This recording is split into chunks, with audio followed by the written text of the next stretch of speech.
Who are some one-hit wonders in fields other than music? Marion Bradford published a paper in 1976 that detailed a new procedure of quickly measuring protein concentration. The Bradford protein assay becomes standard in every biology lab in the world, and the paper is cited almost 200,000 times over the next few decades. The third most cited article of all time. Bradford himself took a job in industry and never published anything noteworthy ever again. As a biology grad student myself, do you know what the first and second most cited papers are? Genuine question, cause I have no idea at all. Chris Moneymaker. He was working an average office job when he played a $39 online poker game which led him to winning a $10,000 World Series of Poker buy-in. He then went on to win the World Series for $2.5 million. His story created the biggest boom in popularity for poker, but he didn't go on to win much more than that. I blame his surname for his wealth. The real-life equivalent of relevant username. Paul Brigman. Link in description. Wrote and directed Risky Business, one of the most iconic movies of the 1980s. Link in description. Close bracket. He's only directed one more movie in the 30+ years since then. Men Don't Leave in 1990, which grossed all of $6 million, and not much writing or producing either. Edmund Gettier wrote a 3-page paper in 1963, mainly to satisfy the administration at his college. He thought it was so terrible that he had someone translate it into Spanish and published it in a single obscure South American philosophy journal, and never published anything else. That paper revolutionized the entire theory of knowledge, which had been largely static for over 2 millennia.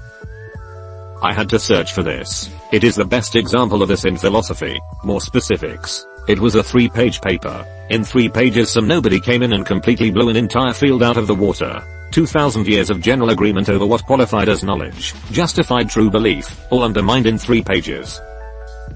Could someone elaborate? You can have a belief that is justified, and which is true, but which clearly isn't a case of knowledge. E.g. You look out the window, and see what appears to be your dog, so you conclude that my dog is out in the garden. However, what you see isn't a dog, but just a bundle of sticks, and leaves that from a distance. Looks like your dog. However, your dog is actually in the garden behind some bushes, outside your perception. So your conclusion was true. So, you have a true belief, which is justified by your perceptual evidence, your eyesight. But it would be wrong to say you knew that your dog was in the garden.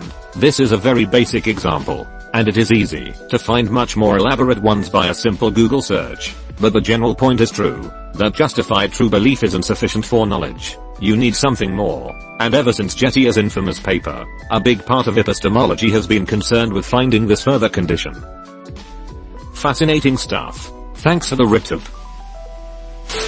Formula 1 driver Pastor Maldonado won the Spanish Grand Prix in 2012. Since then he has scored a grand total of 19 points, and has also earned himself the rather unflattering nickname Crash Tour Maldonado. Has Maldonado crashed today? Link in description. Close bracket.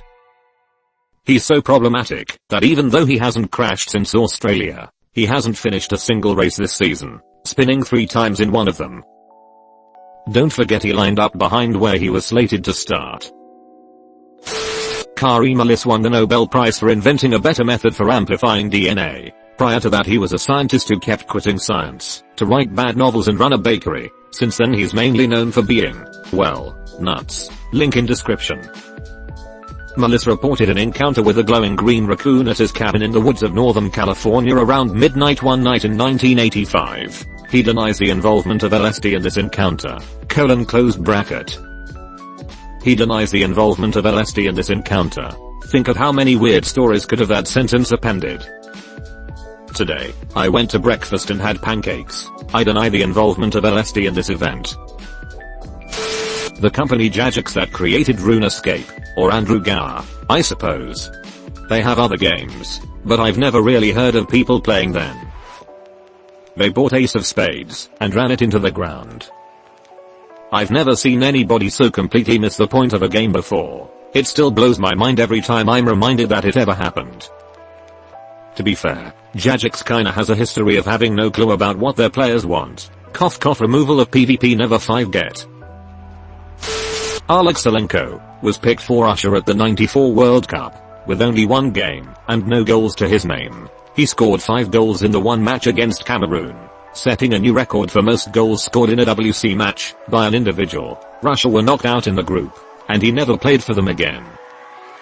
And he won the Golden Boot despite Russia not making it out of the group. That's just pure craziness. Percy Howard, link in description, is a former NFL wide receiver. He only made one catch in his entire college and professional career, and it was a touchdown in the Super Bowl. Joseph Heller said he was okay with having never written another book as good as Catch 22, because no one else had either. So humble. WD-40, up-and-coming company called Rocket Chemicals set out to make a line of rust prevention solvents and degreasers for rockets. On their 40th attempt at a water-displacing solution they came up with WD-40, which turned out to have many uses. As its popularity grew they went public and renamed the company after its now only product, WD-40. Source, link in description. There are so many products produced out of the space race that made people millions. They say necessity is the mother of invention, but war is the angry father who locks his kid in a room until they produce something incredible. There's this Brazilian footballer named Graphite, link in description, closed bracket comma, who for one season emerged out of obscurity to become the top scorer in the German league, became a star in his own right, then returned back to obscurity the following season. It's pronounced graffiti in Brazilian Portuguese. It's pronounced graffiti in European Portuguese. What's the difference between fee and fee in your examples? None. I didn't even realize I wrote it differently. Peter Higgs. He basically has only a few papers and this just happened to be one. There was a great article somewhere that talked about how the theory ruined his life because he could never live up to the hype. He got a divorce and never wrote another paper. And the kicker is he wasn't even the only particle physicist to propose it. Some historians attribute his recognition for the theory due to a miscitation from Steven Weinberg.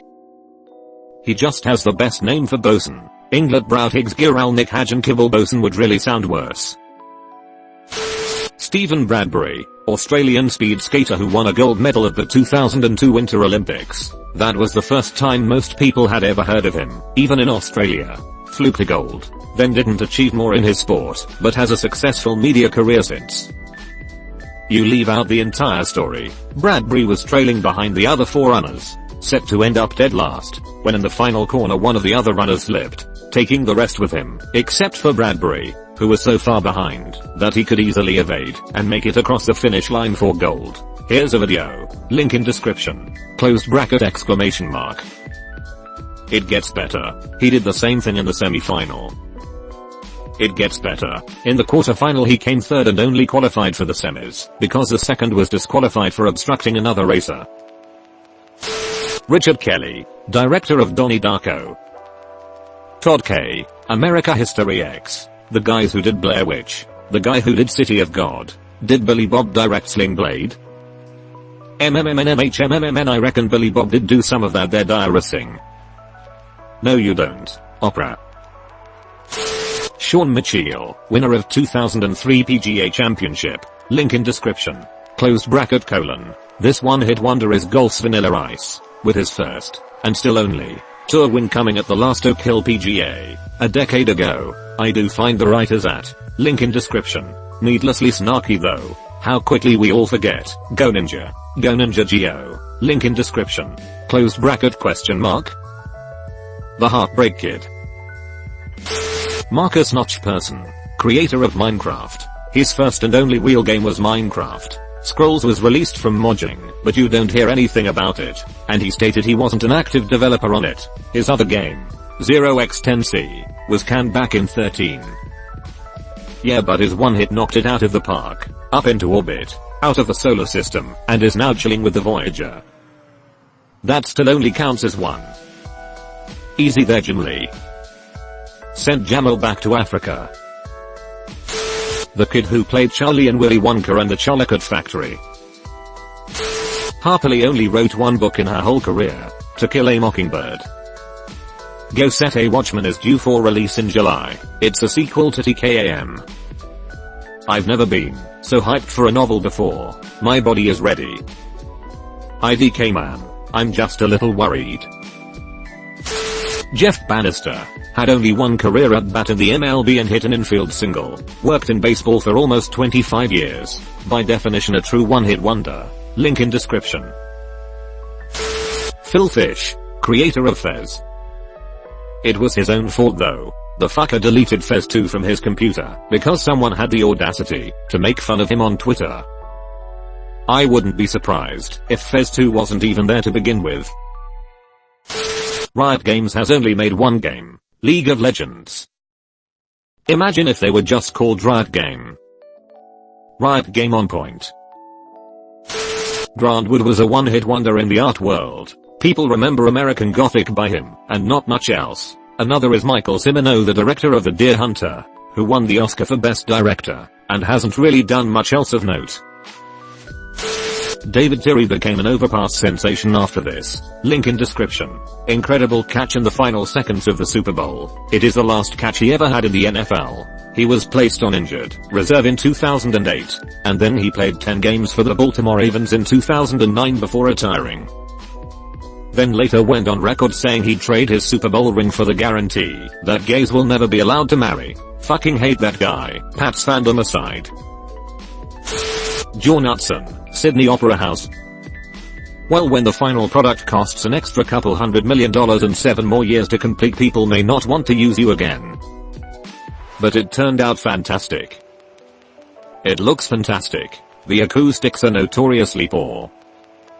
Cause he tried to play hardball and got fired, and they had another architect do the interior. He had an acoustically sound design for the interior, based on wave patterns, but it never got built.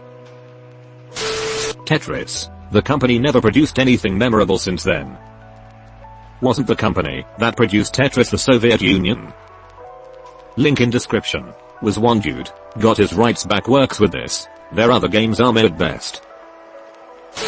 Just for clarification, being a one-hit wonder doesn't necessarily mean the person didn't do anything notable other than their hit, at least not in the VH1 sense of the term. It simply means that their hit was so big it overshadowed pretty much everything else in their career before and after. Take Dex's Midnight Runners, for example. They came on Eileen, wrote a song about it, and it was a hit. They had plenty of good songs and performances for years afterwards, I'm sure, but nothing they did was nearly as successful as when they came on Eileen. Dex's Midnight Runners, for example. They came on Eileen, wrote a song about it. Turalu Ray A. Pluto. 80 years is a rather short career for a planet. 80 years on Earth is only 1/3 of a year on Pluto. So, 4 months. Let's not impose the Gregorian calendar on Pluto. They've been through enough.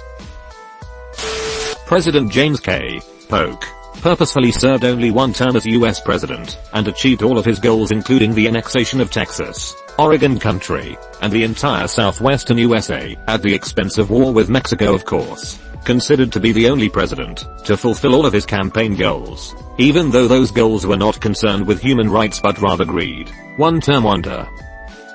I too have read till. Federico Machida scored an important goal against Aston Villa once. Now plays for Cardiff.